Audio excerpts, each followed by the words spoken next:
Con ella vamos a conocer los procesos de la gerencia de transformación digital de la Clínica Sanatorio Alemán, un caso aquí de nuestra zona, de nuestra región, así que le vamos a dar la bienvenida a Macarena Sangüesa. Macarena, hola. Gracias.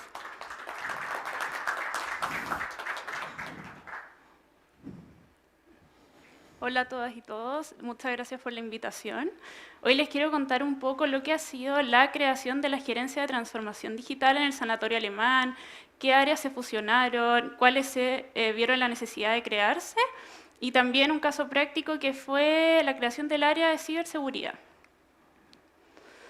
A modo de introducción, quiero explicar un poco estas imágenes. Yo sé que para algunos pueden parecer que son imágenes de lo que se viene, pero a diferencia de eso, es que esto ya está implementado actualmente. Por ejemplo, tenemos lo que son las casas inteligentes, la domótica, que son las conexiones, por ejemplo, a través de un celular o el tablet, y nosotros podemos manejar ciertos artefactos desde nuestras casas y aumentar también la seguridad.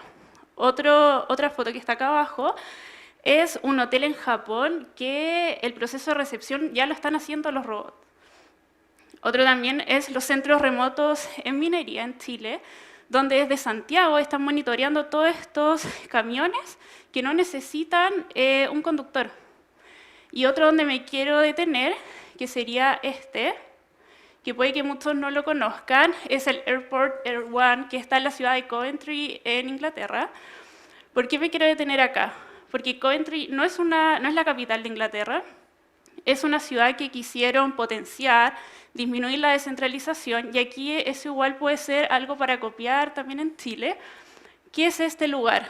Es un aeropuerto de drones y de autos voladores. Es el primero en el mundo y que va a estar funcionando en abril del 2022 con drones. Entonces, ¿aquí qué se busca? Disminuir congestión, las emisiones, y también, como estamos en época de la pandemia que no ha terminado y pueden venir otras emergencias, entonces enviar de manera más rápida, por ejemplo, insumos de urgencia.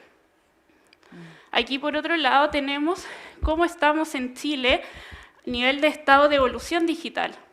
Aquí lo que dice este gráfico es que la mayoría de las empresas están iniciando en la transformación digital en procesos básicos, con innovaciones.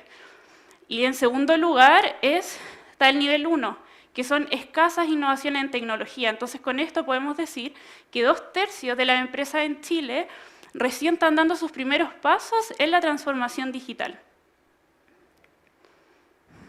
Aquí un poco de la historia Sanatorio Alemán. Tenemos alrededor de un poquito más de 120 años de historia.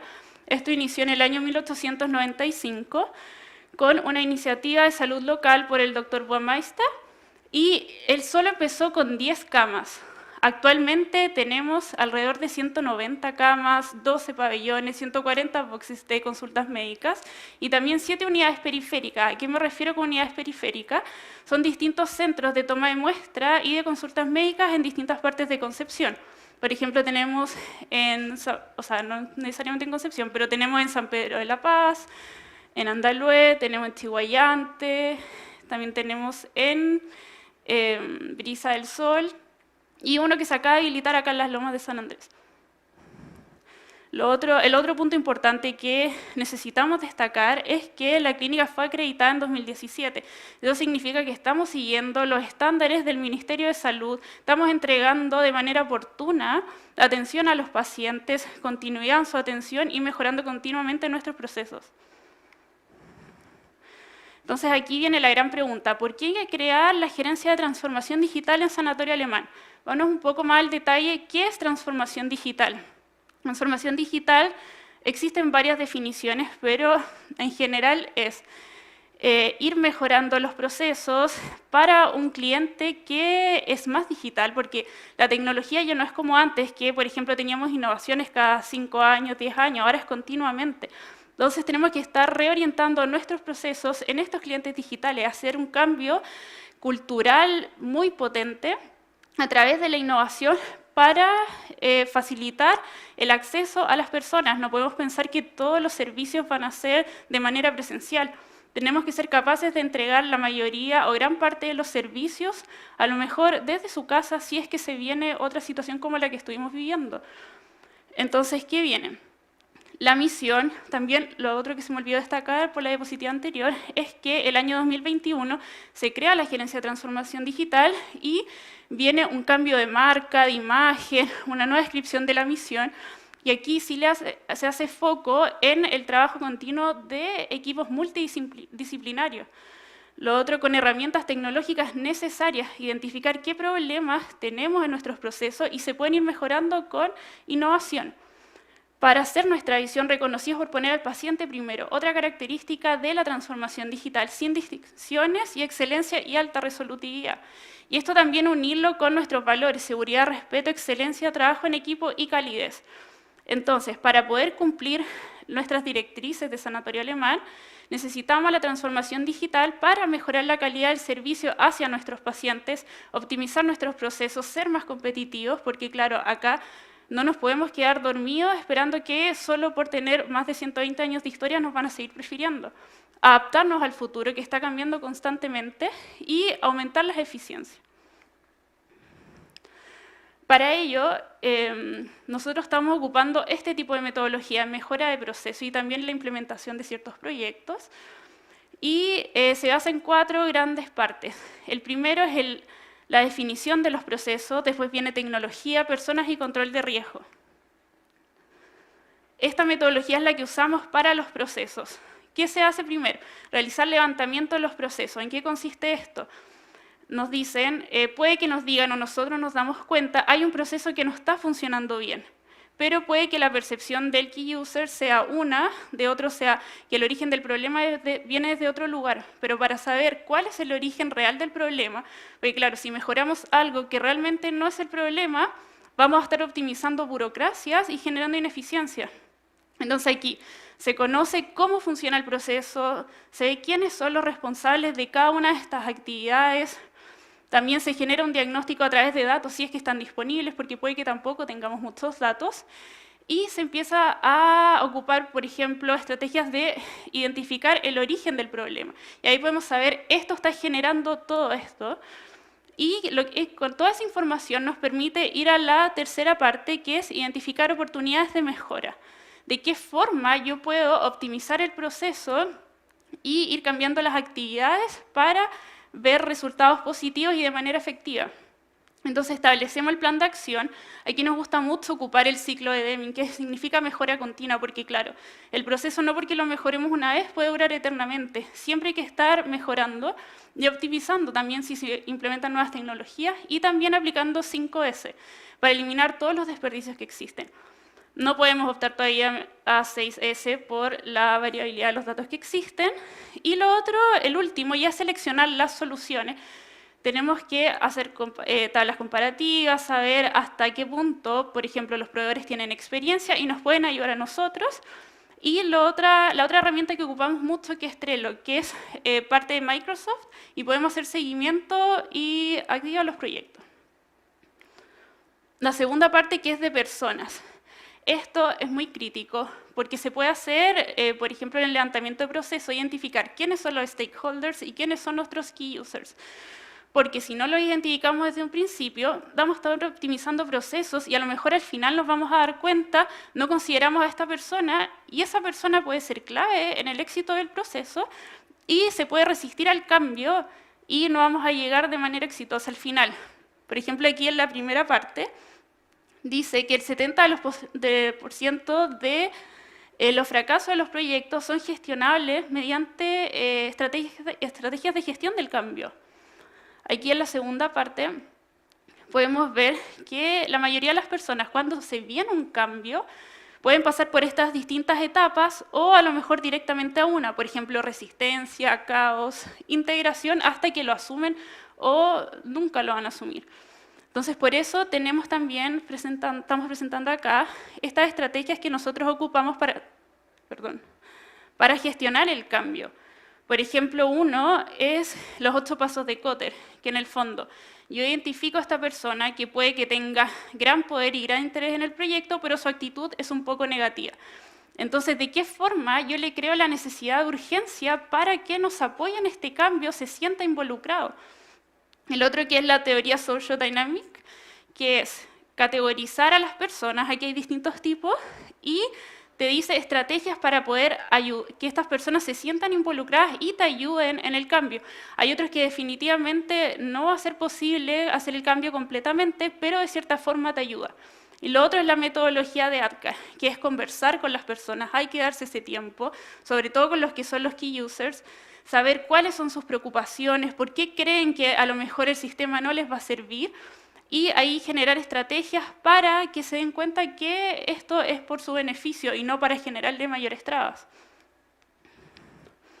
Otra parte de la gestión de personas es ir realizando comunicaciones internas. Nosotros igual, a medida que vamos generando nuestros proyectos en el desarrollo, vamos comunicando, se va a implementar esto, este ha sido el avance, estos son los beneficios, y al igual de comunicaciones presenciales, porque es importante que ellos todos se sientan parte del proceso. Sabemos que hay personas que van a ser parte, a lo mejor en la etapa inicial o en la etapa final, pero hay unos que están durante todo el proceso.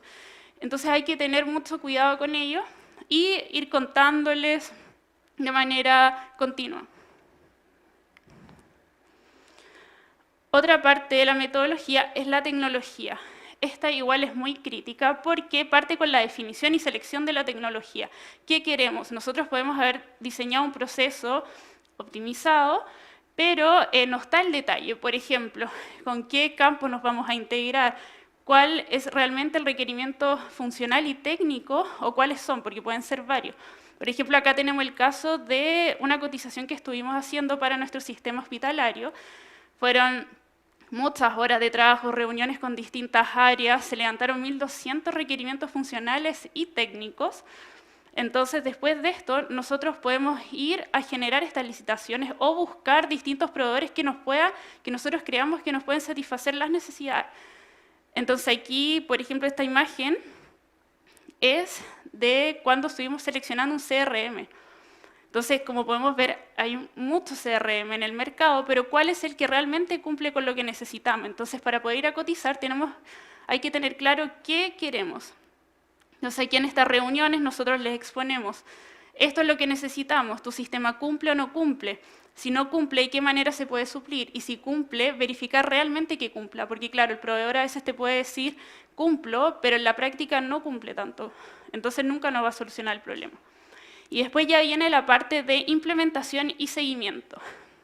Esta parte, si no queda bien definida en lo primero que podría ser el RFP o el documento de análisis de diseño, nos van a generar estos conflictos que se pueden ver traducidos en que existan cobros extra, porque no se dio el tiempo suficiente para la planificación.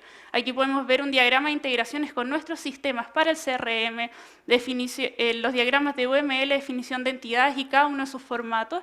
Y también necesitamos otro sistema de seguimiento para saber cómo va avanzando el proyecto, en qué estamos viendo riesgos, qué falta todavía por ir comenzando. Y la cuarta parte es el control de riesgos. Por más que nosotros hayamos realizado una buena definición, una buena integración, siempre hay riesgos que hay que saber mitigar. Por eso, la primera parte es identificar cuáles son los riesgos que creemos que pueden afectar negativamente en el proyecto. Luego, priorizarlos, ver el nivel de criticidad de estos riesgos. Después, la tercera parte, cómo yo voy a mitigar los riesgos y después los controlo. Entonces, con esta matriz yo defino responsable, estado, a qué le doy prioridad y tengo que ir controlando continuamente. Aquí algunos resultados de los proyectos que implementamos el año 2021. Fue el área de transformación digital en conjunto con muchas áreas, por ejemplo, el área comercial, gestión pacientes, administración y finanzas. Gran parte importante es el trabajo de TI también en los desarrollos internos, que realizamos alrededor de 80 desarrollos, 11.000 horas de trabajo. Por ejemplo, el primero que podemos ver acá se llama Fractal. Aquí lo que buscamos hacer era mejorar la forma de solicitud de órdenes de trabajo, porque antes, ¿cómo funcionaba? El equipo estaba defectuoso, se llamaba mantención y ahí alguien lo anotaba. Si no contestaban, no se anotaba, no se sabía en qué estado estaba la solicitud. Y con esto, ¿qué se mejoró? Se pusieron códigos QR en distintas partes de la clínica, cosa de que si fallaba el equipo, llegaba la persona, escaneaba el código QR e ingresaba. Y ahí el sistema automáticamente, porque ocupa aquí inteligencia artificial, clasificaba la solicitud y luego la persona que había realizado la solicitud puede ver en línea en qué etapa está. También nos entrega un análisis de fallas y un plan de mejora. En segundo lugar tenemos lo que es IMED. No sé si todos saben lo que es IMED, pero es la plataforma donde uno puede comprar los bonos de consultas médicas o también de laboratorio, imágenes. Nosotros no estábamos integrados con IMED. Entonces, ¿qué pasaba? El paciente llegaba a comprar su bono y la cajera o la ejecutiva tenía que ingresar a la plataforma de IMED, seleccionar el código, realizar como la emisión del bono y después ese bono tenía que ingresarlo a nuestro sistema de cajas. Entonces el tiempo era considerable y el paciente ahí tenía que esperar que funcionara todo. Con esta integración, ¿qué se hizo? 70% de la venta es por interfaz. Hubo una disminución del tiempo de atención hacia el paciente, bajó en un 40%, que eso igual es significativo. Otro proyecto que tuvimos fue, como les comentaba anteriormente, la incorporación del CRM Microsoft Dynamics 365. Esto, como plan piloto, fue la incorporación en la oficina de presupuestos quirúrgicos. ¿Qué realiza en términos generales esta oficina? El médico emite una orden para una cirugía, el paciente se acerca a esta oficina, en la oficina le emiten el presupuesto y después el paciente evalúa si se va a operar o no. Entonces, ¿qué hacían las ejecutivas? A veces veían, el paciente está agendado en tal pabellón y no tiene su presupuesto. Y eso no puede ser, porque no podemos permitir que el paciente llegue a operarse y que no sepa cuánto tiene que pagar. Entonces hay que ofrecer el presupuesto de manera oportuna. Y lo otro es, a lo mejor, capturar a los pacientes para decirles por qué nosotros lo podemos apoyar en su gestión de reserva en la tabla de pabellón, qué necesita saber, pero esa información no la teníamos de manera oportuna. Era todo por sistemas, bajar, revisar, y si se ingresaba, por ejemplo, a la tabla de pabellón, no teníamos cómo saber que se había ingresado, entonces las ejecutivas tenían que empezar a mirar la tabla todas las veces. Entonces, con este sistema nos permitió hacer un seguimiento preventivo y proactivo de estas órdenes de presupuesto. Aquí las ejecutivas pueden contactar al paciente, por ejemplo, a través de Microsoft Teams, porque están todas las otras aplicaciones involucradas. Pueden enviar a través del sistema mails al paciente, le envío su presupuesto. El presupuesto que le emití ya no está vigente, entonces le emito otro y se lo envío. También información a través de WhatsApp Business, confirmaciones.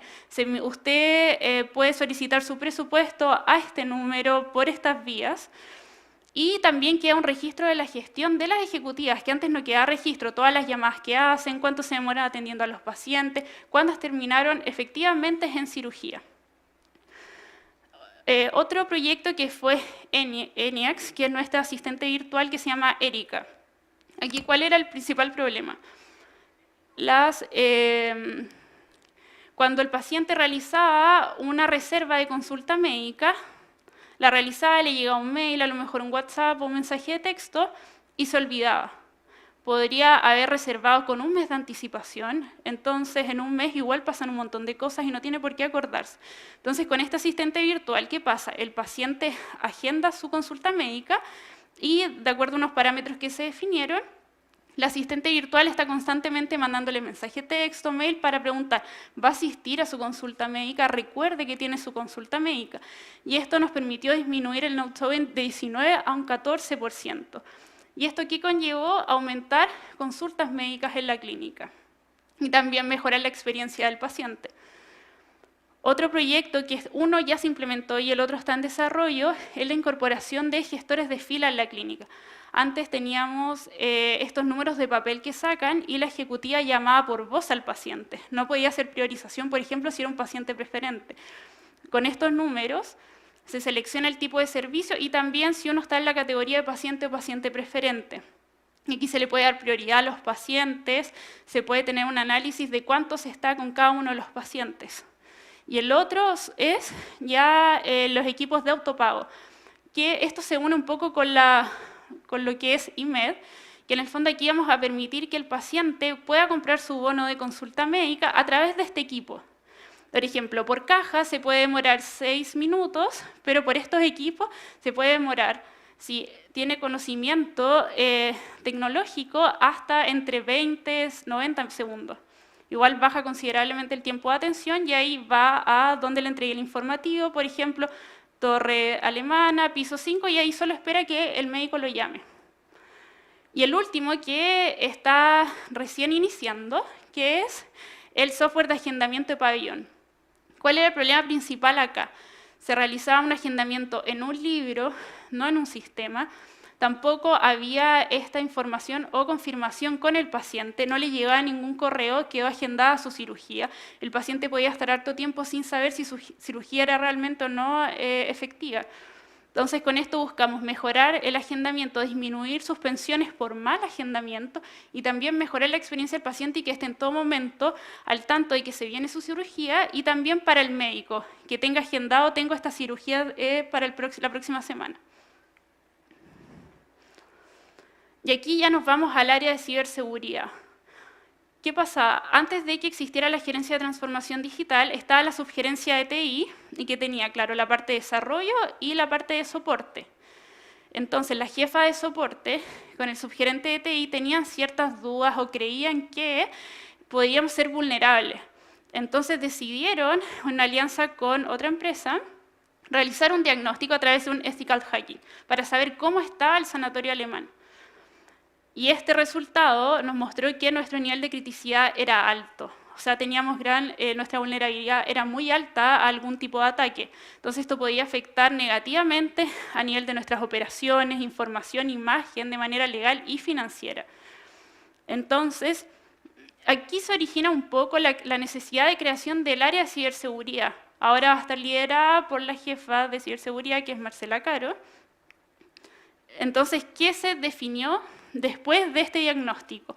Que era necesario, por ejemplo, me lo explicaron súper simple, que la primera parte del diagnóstico es que yo, por ejemplo, contrato a un ladrón para saber qué tan vulnerable es mi casa. La segunda parte, como estamos en un nivel de criticidad muy alto, entonces tenemos que proteger nuestra casa a través de estos, estos que se ven acá, los componentes, los firewall, WAF, anti-spam para Office. Entonces, con esto podemos mantener protegida nuestra página web, nuestras API, nuestros correos electrónicos. Entonces, esa fue la segunda parte, y además tenemos un centro de monitoreo continuo. ¿Qué significa esto? Que ante cualquier incidencia se genera la alerta, se hace un análisis, identifica de dónde viene, puede ser de manera interna o de manera externa, y se generan distintas soluciones y se escoge la que es más óptima para implementar. Se implementa, después se hace un control para saber si fue realmente efectiva. En la fase que estamos ahora, que son las prácticas internas. Esto es para saber qué tan vulnerables son las personas que forman parte de Sanatorio Alemán. Entonces empezamos con un ethical phishing que consta de 5 etapas. La primera, ¿a qué se refiere?